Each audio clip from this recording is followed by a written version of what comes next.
اتنی محبت ملی، شاید حیدرآباد کے بعد اورنگ آباد اور سیمانچل کی جنتا نے مجھے اتنی اپنی محبتوں سے نوازا۔ میں آپ کا مخروص تھا اور ہمیشہ رہوں گا۔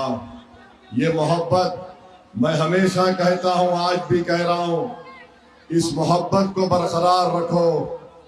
آپ نے اپنے دل کے کسی کونے میں مجھے اپنی محبت سے نوازا، یہ میرے لیے دنیا کا سب سے قیمتی خزانہ ہے۔ میں پوری کوشش کروں گا کہ آپ کی محبتوں پر اتر سکوں،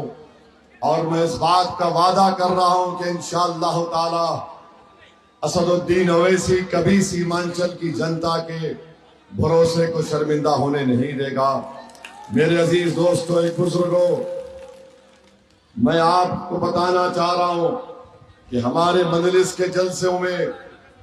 ہزاروں کی تعداد میں جنتا آتی ہے، میں ان کا شکر گزار ہوں، مگر یاد رکھیے، اگر اسد الدین اویسی کچھ بولتا ہے جس کو آپ پسند کرتے ہیں، وہ اللہ کا کرم ہے۔ آپ کے دل و دماغ میں جو بات چھپی ہوئی ہوتی ہے، جس کو آپ اپنی زبان پر لا کر ظالم حکمرانوں کو چیخ مار کر سنانا چاہتے ہیں، اسد الدین اویسی کو اللہ نے اس نعمت سے نوازا کہ تمہارے دل و دماغ میں جو ناانصافی کا طوفان امنڈ رہا ہے سیمانچل کے تعلق سے،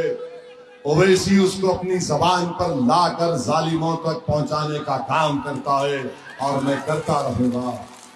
اگر ایک اسد الدین اویسی اکیلا 540 کے پارلیمنٹ میں کھڑے ہو کر مودی، امت شاہ اور نتیش کمار اور راجد اور کانگریس کے امپیز کے سامنے سینہ تان کر کھڑے ہو کر سچائی کو بیان کرتا ہے، ظلم کو ظلم کہتا ہے، ناانصافی کو ناانصافی کہتا ہے، تو کیا 11 تاریخ کے دن کوچہ دامن کی جنتا ایک ادنا ظالم کے خلاف ووٹ دینے کے لیے تیار ہوگی یا نہیں ہوگی؟ اس کا جواب آپ کو دینا ہے۔ اگر اویسی تمہاری حق کی لڑائی، تمہاری ترجمانی پارلیمنٹ میں کرتا ہے، تو کوچہ دامن کی جنتا کو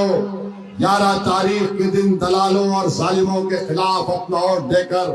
اپنی قیادت کو بنانا ہے، اپنے ووٹ سے اپنے نمائندے کو کامیاب کرنا ہے۔ اور اگر ماسٹر کل رات کوئی مٹھائی بانٹتے ہیں تو مٹھائی دبا کے کھائیے، مگر صبح میں پتنگ چھاپ کو اور دیجیے۔ اگر ماسٹر کے لوگ ڈرانے کا کام کرتے ہیں تو میں یہ ذمہ داری ہمارے گڈو بابو کو دے کے جا رہا ہوں، گڈو بابو دیکھ لیں گے ان لوگوں کو۔